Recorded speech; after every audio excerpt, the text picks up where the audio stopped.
What if we could live more in harmony with our animal friends and the whole of nature simply by stopping and listening more? Chats with Animal Professionals and Interspecies Communicators aims to bring animals and the world of nature front and center. We'll be chatting with professionals working in the animal industry and intuitive interspecies communicators about their work in the field. I'm your host, Tracy Pierce. I'm a professional animal communicator and lifelong animal lover and spiritual explorer. I've worked with animals professionally since 2002, and I've been studying animal communication and the human-animal connection since 2014. Chats with Animal Professionals and Interspecies Communicators is for animal lovers, nature lovers, intuitives, spiritual seekers, and those interested in interspecies communication. Our aim is to bring awareness to these professions and to expose the new and old science behind some of these seemingly out-of-the-world careers.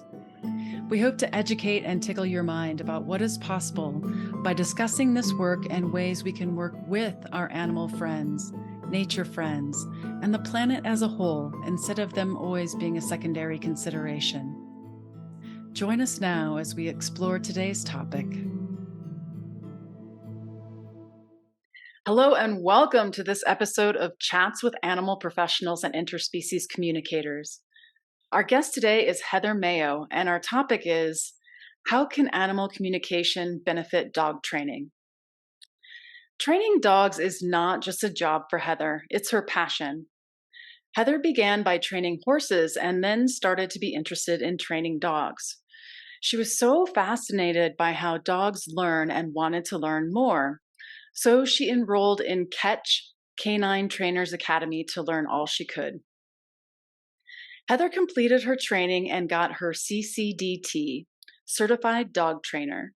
She then started her own company based in southeastern Wisconsin called Heather Mayo Dog Training. She specializes in in-home dog training customized to you and your dog's needs. Heather, welcome to the show today. Hi, JC. Thanks for having me. Yeah. Well, to kick things off, we talked a little bit about this in your bio, but could you go a little bit deeper into how you came to do this work that you're doing?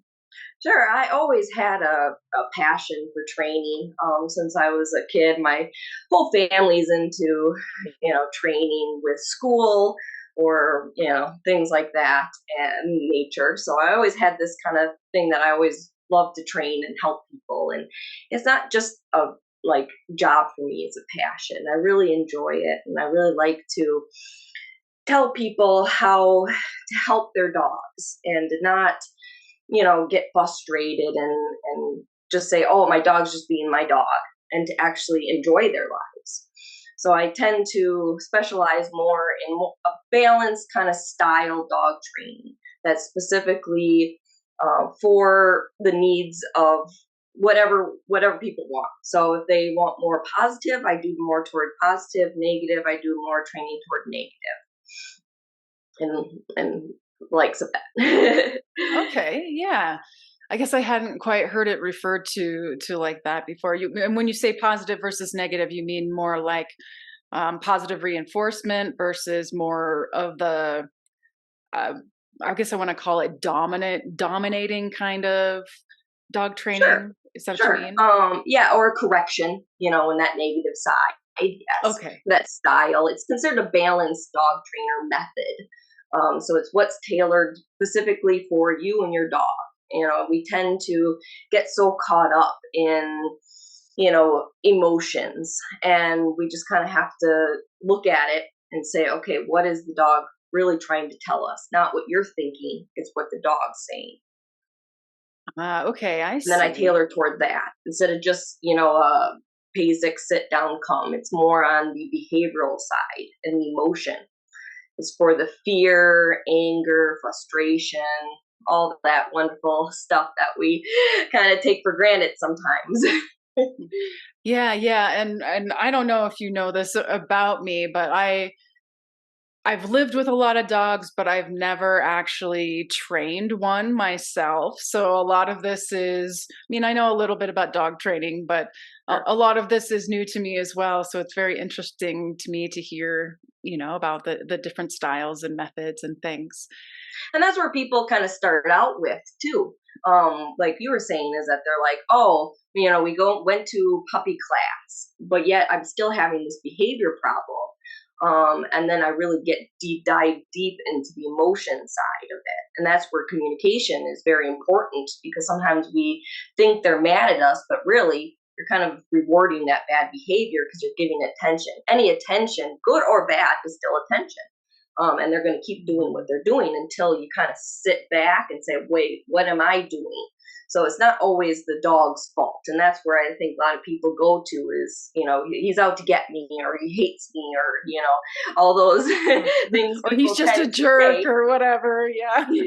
Yeah. Yeah. I've definitely heard some of that for sure. Now, I understand that you started out training horses and then moved into training dogs. Was there anything that influenced that changeover? Horses are they're a unique, kind of field, and it wasn't as fulfilling as I wanted to be. So that's how I kind of wanted to go to the dogs, because I just, I was one of those people that just, kept hearing all these things about, some issues with their dog, and I'm thinking, oh, there's got to be a solution. And you see them, you're very popular Caesar Milan and all those, TV shows that we love to watch, and we kind of sit back and say, wow, this is really, this can improve. My dog doesn't have to be like a jerk, as some people say. So when we sit back and you start kind of looking at more on the behavior side of how they're looking, so sometimes their tail up and wagging could mean excitement, or fear, startling. And that's where the psychology part comes in. Or if their eyes or their mouths open, are they smiling, happy, are they stressed, or they're so in that sense, where I'm looking at their body language and telling them what's the dog truly saying, instead of so much impressions. Yeah, it sounds like you're bringing a lot of the different things all together with the psychology plus the behavior plus the animal communication that you do know how to do, and that the switch from the horses had a lot more to do with just personal preference more than Yeah. anything. Yeah, I just Yeah. really wanted to make a difference in people's lives. And I thought this really was unique, and wanted to specialize in more on the behavioral side and be a behavioral consultation, instead of just the regular dog trainer that just teaches the common sit down come. I really wanted to dive deep into their personality and the home environment, and that's why I thought it's so important to do in home, and the Mm. people of dynamic of the whole family. Even with the kids and the husbands or wives or spouses or whoever is in the family, to all be understanding in one group. Yeah, it sounds like a very holistic approach of looking at the whole picture instead of just sit, stay Yeah. kind of And thing. that's where people always come to me and say, well, my dog knows sit down and come, but he's still having this problem by jumping up on me. Yeah. Well, you mentioned this a little bit earlier, but there are a lot of different styles of dog training. Could you tell us a little bit more about the type that you tend to teach people and why you decided to get into that kind of dog training specifically? Oh, sure. So it's the balanced method of dog training. It involves both using positive and negative, because I think there's beneficial things for positive, and I also understand there's benefits for the negative side. The correction, or you're putting things in a technique that is not as here, sit, and then here's a treat. You could say sit and then do a leash correction, and that would be more on the negative side, when you're saying sit. So there's consequences. So I like to make and say to the people, whatever you're comfortable with, or clients, what are you comfortable with? And then kind of look at the dog and say, okay, what's he reacting to? Are we kind of treating a bad behavior because we're slower on the treat taking? Or is it more of we're doing too many treats, and now he's like, oh, I'll just do whatever because I get treats? Where Ah, correction So I say sit, and I correct him on the leash, and he then says, "Oh wait, there's consequences if I don't listen. I don't just get treats." So you get the two. So you can't really mix and match in a way that I tend to say to people, do one way or the other, with a specific, you know, command. So if you're doing sit and you're doing a treat and it's not working, okay, let's try the negative side and work on that. And so sometimes people just get stuck on that positive training, and that's, and that's where I'm at.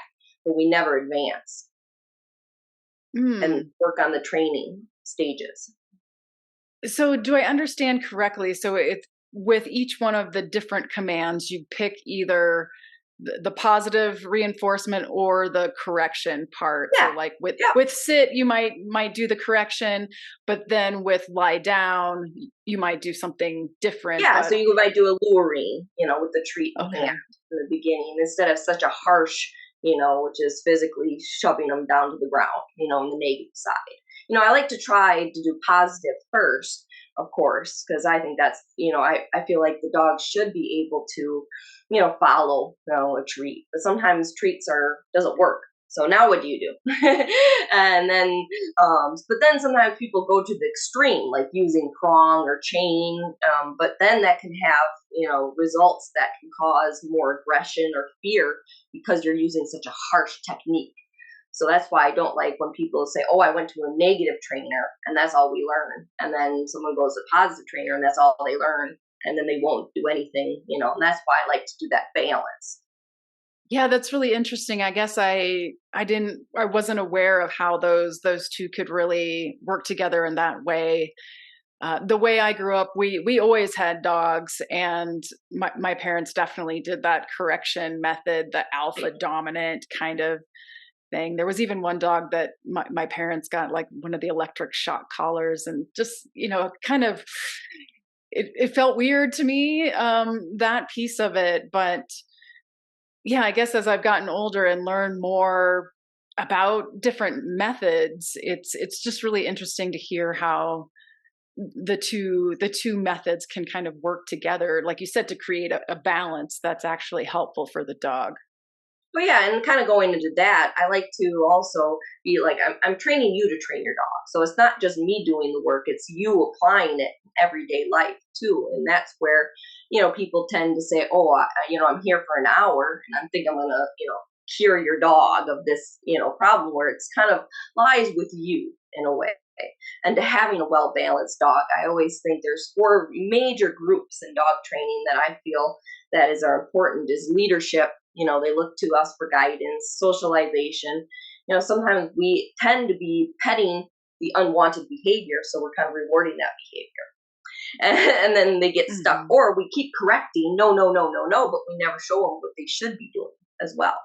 So that's, and then Mhm. exercising and training so much. I feel like, we don't take them for a walk because we're scared, that, okay, so he's going to jump on someone if they come up to, or they're reactive to another dog. And it's like, well, then we kind of look back and say, okay, leadership. What are you saying? Are they're, interacting the best guidance to us? Like, what I always tell people is if the dogs are not, have any guidance or any connection with you, how are they going to understand you and training if you don't even have that kind of basic? So it's getting there to follow you, as leadership, saying, "Hey, I'm in control." And then if dogs are out of control, it's like, okay, what are we looking at? And then of course, training. I say daily. It doesn't have to be an hour, or all day long. Just randomly, just do a sits.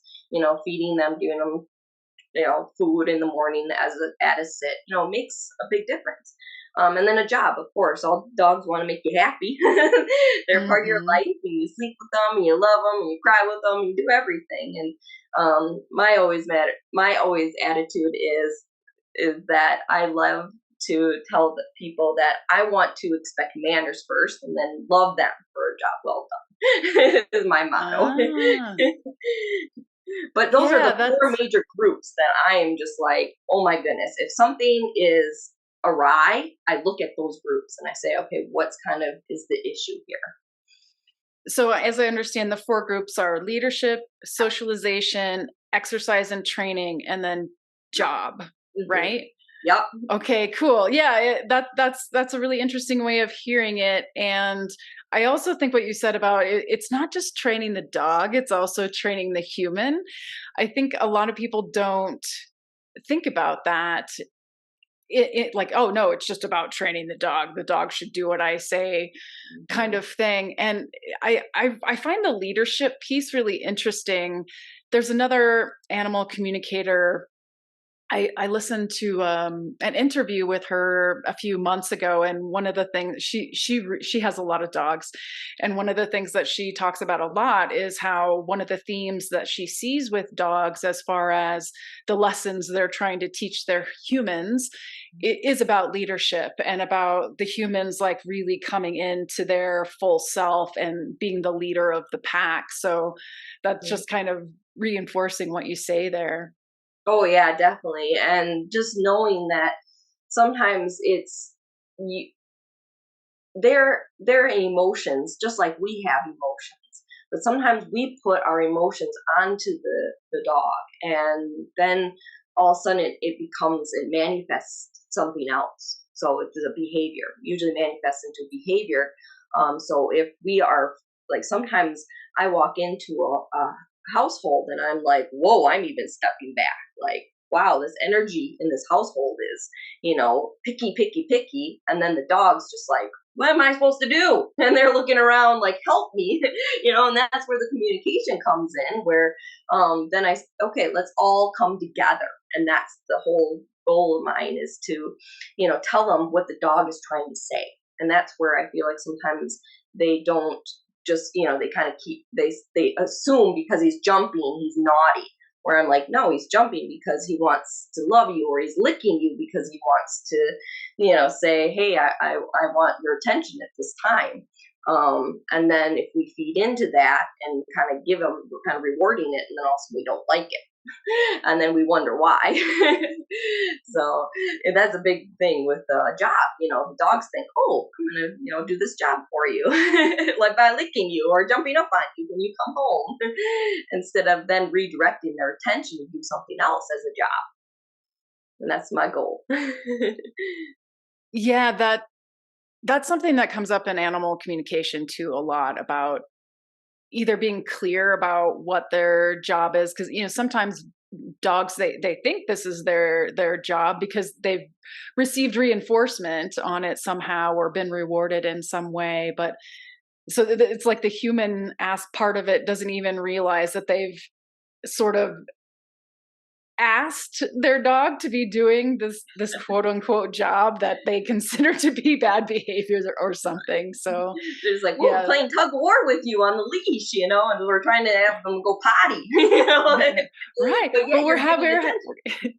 yeah, we're having fun, like, yeah, Right. just like, mhm, And you're at wit's end and absolutely. you're frustrated and you're just like, why is he not listening? I want him to potty. Right, right. Now imagine this kind of varies from dog to dog, but is there kind of an average time or number of sessions that it usually takes for a dog to really get the new training? It all depends. I mean, sometimes it's just literally just like I said, stepping back, realizing, hey, what am I doing wrong? So many times it's not the dog that I have to correct, as dog training, field say. It's more of just saying, okay, say I don't want him to jump up on me. So when I come in every day, I'm going to throw some treats on the ground and get his attention onto the floor instead of up on me and loving me. So it may take, I always say it takes longer to break down bad habits. We all know that. And then we got to train them to a new uh, job or a new technique of, instead of jumping up, to now looking at the ground. So I tend to say, it can take, as long as we follow through and do training is a big thing. um, it all depends. So sometimes littlest things like jumping up could take, maybe a week or two. There's no set time. It's just whatever we take the time to train. And So I'm not sure how extensive your training is in animal communication, but it's my understanding that you do use some animal communication when you're doing this dog training work. So how has learning animal communication changed how you work with the dogs? sometimes I tend to get some, for me, I have like a feeling almost like I'm doing something that the dog really wants. So that's in that sense. It's more me personally as a trainer. Is that all of a sudden I'm like I get this kind of like shiver down my spine almost and saying, yes, that's the technique that's going to work for this dog. So in that sense, for me, in my communication ways and how I kind of process it is that I'm looking at a situation, reading, of course, the body language of the dog, and that's what school, teaches us. What's the eyes, the ears, the mouth, the tail, even the body. Is it stiff or relaxed? And so I'm looking at all those, of course, body languages that the dog's giving me. And then I just take my communication kind of to that next level and say, okay, what is that dog kind of telling me? Is this the right technique? And I kind of get the spinal kind of tingling, and I'm like, oh, yep, that's it, and it just clicks and very very fast. And what the dog's doing is not doing anymore. So Yeah, so it sounds to me like you're using more traditional, I guess you could call it, animal behavior, body language messages, but you're also using your intuition quite a lot. And it sounds like you receive the messages kind of, I could think we would call it clairsentiently, like the way it feels in your body, to kind of confirm those things. Would that be an accurate way of describing it? yes, that's yeah, you got it. Yep, Okay, yeah. definitely. And then it just takes that my training next to level because now I'm getting results very quickly with people and saying, "Oh, thank you." So when you're working with clients, it, are you teaching them some of these animal behavioral cues, like for Oh them yeah. to pay attention to and notice and things like that? Oh, Okay. sorry. Even with that, yes, or you brought up an awesome, a question there. Is that when they yawn is a big one. So sometimes I say yawn can be just tired, can be stress, or it actually can be learning too as well. So when I'm training, all of a sudden these dogs are yawning quite a bit, and I always look at that more as energy being released. So it's saying, hey, bad training or bad, things I used to do, and now I'm actually understanding what I want. And I also look at shakes too. Shakes can be, oh, I'm cold, or oh, I woke up, or I get a little shaky, or I got an itch and I shake, or I'm wet and I shake, those kind of things. But also with training, I see it quite a bit where they're just, they'll all of a sudden I'll tell them to do something, and all of a sudden they start shaking, like they're getting rid of their negative energy. And that's how I tell people when you see shakes and yawns, especially in dogs that I've been noticing in my 200 plus plus dogs of training here, that I'm noticing quite a bit of them actually are, and it kind of like I said, getting rid of that bad energy, and then try now can take in the new energy that we're giving out. Sometimes they're not as in, they don't fully understand. They're like, oh, my dog's tail is wagging, it's excitement, but it can also mean fear or nervousness as well. So it's kind of, saying, hey, this is what I've learned from my studies and what scientists have studied many many years. This is what this means, and could potentially mean something else depending on what kind of circumstances. And that's why I can't diagnose over the phone, or what you're telling me, until I actually see it. Because it could mean excitement, or if you get into more fear and aggression, is like really the main kind of ones. In there's many different emotions, but those are the main ones where they're like, oh, I'm scared, or they're, I'm going to fight you. But is it true aggression? And then that's just because he barks doesn't mean he's aggressive. He's barking because he's communicating.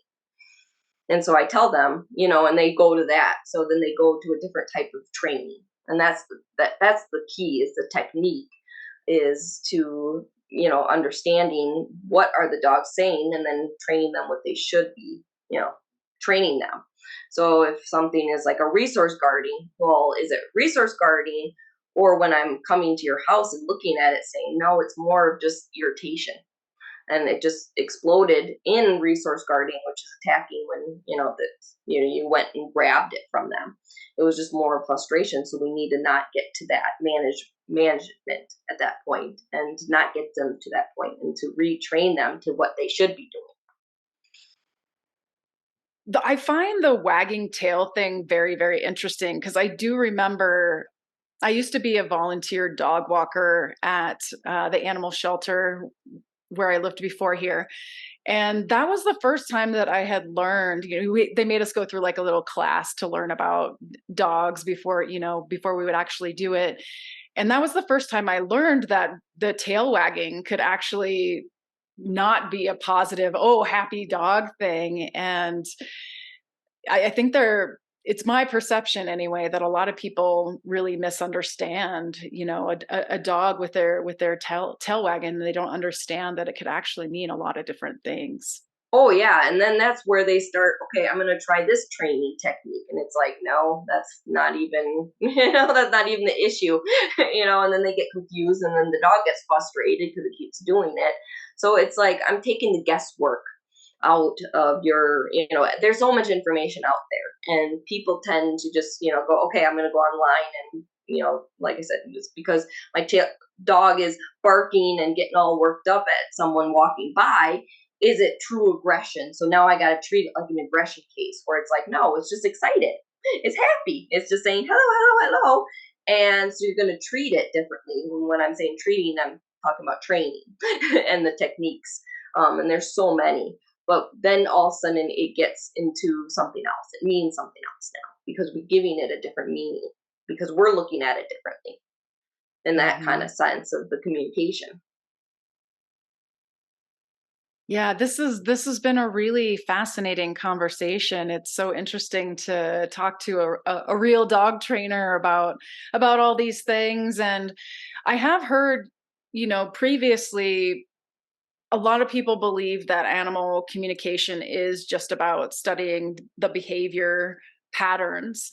So it's interesting to hear for me how you have studied all the behavior patterns, but you're also bringing in this intuition, or what we would call in telepathic animal communication, the telepathic aspect of animal communication into this as well. It feels like a really good harmony, because it's important for us to know, these bits that have been studied scientifically around like the animal behavior communication part of it, and then to be able to bring the other piece in, it seems to me like that's really incredibly valuable. I i wonder if there's anything else that you might add to that or want to say. Um, no, I mean, I think we covered it all. I think, like I said, it's just, I just really love it, and I want to make people happy, and to enjoy their dogs, and to not want, to just get rid of them, because, and they put all this love and effort into them, but this one behavior or many behaviors are just out of control. And I'm there and supporting them and helping them out, not just a trainer. I'm a friend as well to them, and to get them to, enjoy their dogs makes me happy. Cool. Well, Heather, thank you so much for Thank joining you. me here today. It's been so wonderful to chat with you about this. If our listeners wanted to learn more about you and your work, where would be the best place for them to go? Um, my website is hmayodogtraining.com. You see it? Yep. Yep, yep, perfect. So I'll definitely put that in the show notes, so people can click on over. And just to be clear, right at this point, you just work in home with people. Like, you don't do online consultations like No. what you were saying. You want to actually observe the dog in their natural habitat in the home, and make those kind of observations. So you work with people. Is it Milwaukee County, or what Yeah, part of pretty much Wisconsin? Milwaukee County. Yeah, yeah, Milwaukee Milwaukee County, County. southeast. Yeah, east All Wisconsin. right. Well, great. Heather, thank you so much for joining me here today. And just thanks for being here. It's been so great to Thank you, connect with you Tracy. again. Very nice to see you again. Thank you, dear listener, for tuning in today. I hope you find yourself tickled and considering what else is possible when we decide to listen in different ways. Your animal and nature friends want to communicate with you. Are you ready to listen? If you found this podcast valuable and would like to support us, please use the donation link in the show notes to make a donation. Thank you so much for your support. If you're an animal professional or interspecies communicator and would like to be a guest on the show, please send an email to hi, that's hi, at tracy-pierce.com. Music is courtesy of Fesleyan Studios. All links we mention will be provided in the show notes for this episode. If you found this show informative or helpful, please consider leaving us a rating or review wherever you listen to your podcasts.